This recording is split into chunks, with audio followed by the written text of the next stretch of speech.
Now we've got the line of best fit.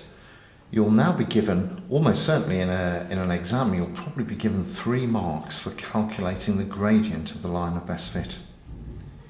And the easiest way to make sure that you get these marks is to do what I've indicated on the graph here.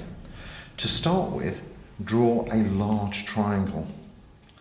Most mark schemes say that the value for the x, the length of this, should be at least 8 major divisions. Essentially, try and make it as large as possible. The other thing that you should note here is that you shouldn't deliberately draw the triangle to the data points.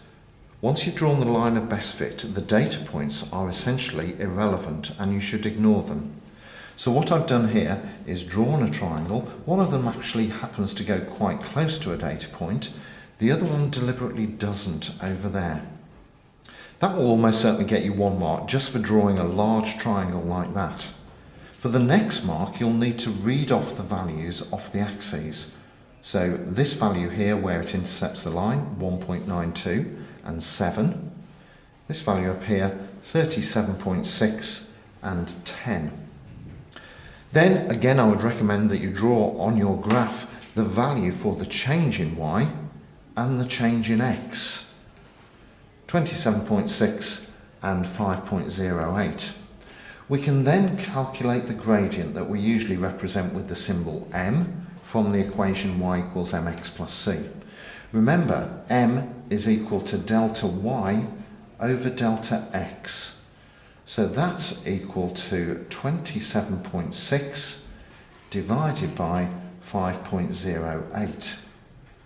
Press buttons on a calculator and you will find that your calculator tells you that it is 5.433.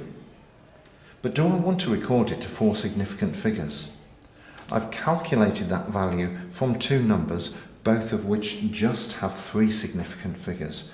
So I'm only going to write that answer down to 3 significant figures.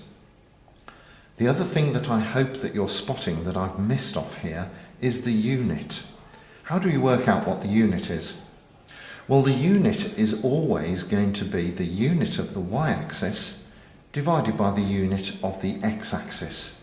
So you could write down volts per milliamp. But actually, because you've probably done this in one of the electricity lessons that we've done before, you'll be able to show that volts per milliamp is the same as the unit of kiloohm. So there you go. We've calculated the gradient of this straight line graph, reported it to an appropriate number of significant figures, and put the unit on.